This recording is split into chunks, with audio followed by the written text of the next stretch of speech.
Si è giocata ieri la prima di ritorno nel campionato di prima categoria. Nel girone A lo Sciacca si è aggiudicato lo scontro al vertice contro il Città di Cinisi per 3-0, conquistando adesso la vetta solitaria del girone.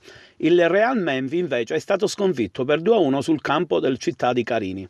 Nel girone G invece vittoria di prestigio dell'Atletica Aragona targato Raffadali del presidente Lomascolo, che ha vinto per 3-2 contro la vice capolista Master Pro. Sconfitte pesanti invece per il Ravanusa e il Cuffaro Raffadali. La squadra biancorossa di Loggia è stata sconfitta per 5-0 dalla capolista Armerina, mentre l'Angelo Cuffaro Raffadale ha ceduto le armi sul campo del Virrarosa per 4-0. TVA ieri ha seguito invece il derby agrigentino tra Gemini ed Empedoclina, che è terminato per 0-0.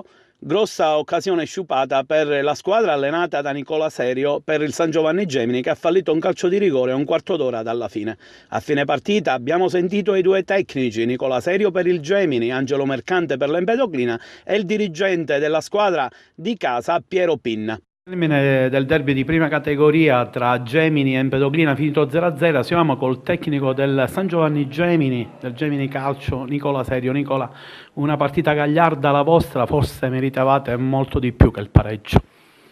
No, penso che sostanzialmente il pareggio sia giusto, anche perché affrontavamo la prima della classe, quindi non è un caso che sono in vetta alla classifica, quindi sapevamo che la partita era difficile sotto tutti i punti di vista.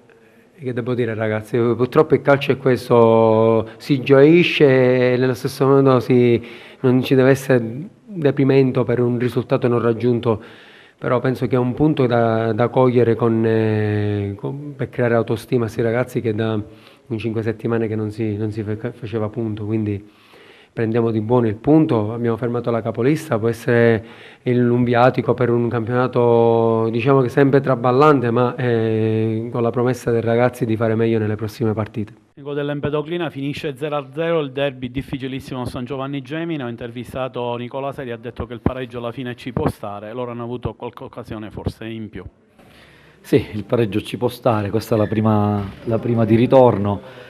Campo difficile, San Giovanni è stato sempre un campo difficile, non lo scopro io, però io non ho nulla da rimproverare ai miei ragazzi, hanno interpretato bene la partita, il San Giovanni recrimina qualche occasione in più, io recrimino pure le mie occasioni che abbiamo avuto anche noi, però va bene così, il pareggio tutto sommato secondo me ci sta tutto.